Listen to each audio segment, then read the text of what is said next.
Hi friends, Professor Matt W. here, and I have a very special object for you to look at.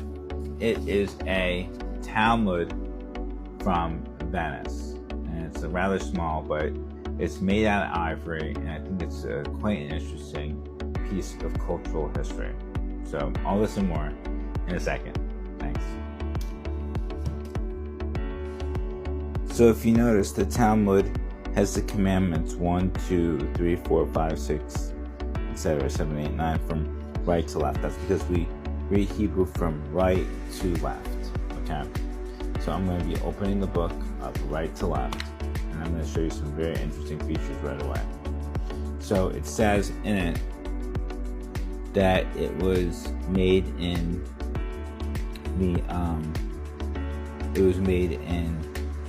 Vienna.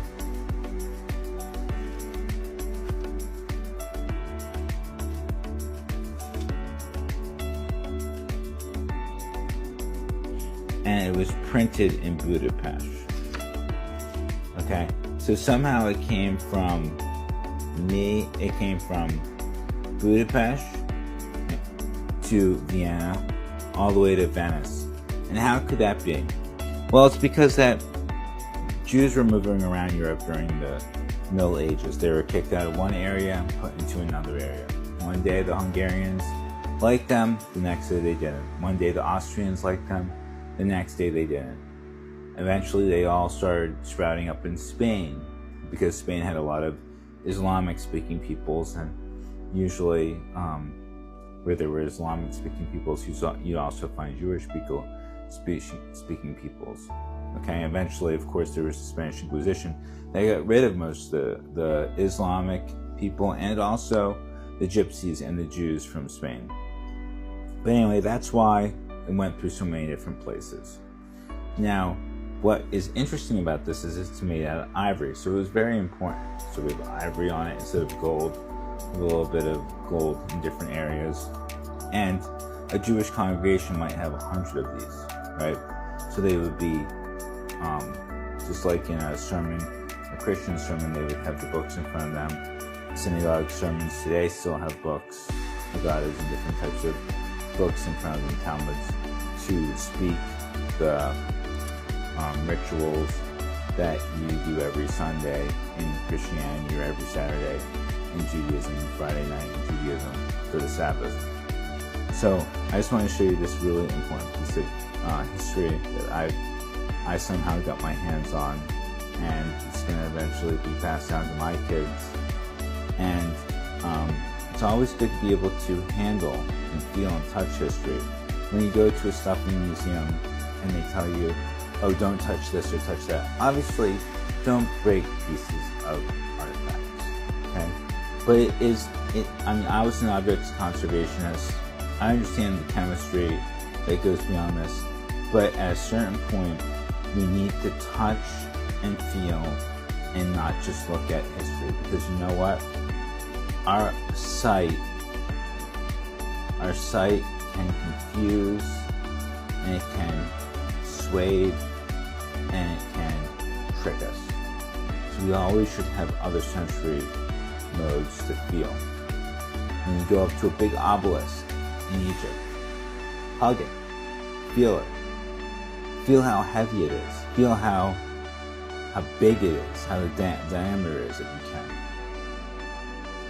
Feel the weight of this book, okay? The weight of this Talmud, okay? It's all very important. It connects us to the past. And I don't think our education system does a good job of connecting us to the past. And that's why there's so many young people that believe the past didn't happen, or the past happened in a different way. Because they are not allowed to touch it. It is something off limits. And when something becomes off limits, people start getting suspicious of it, okay?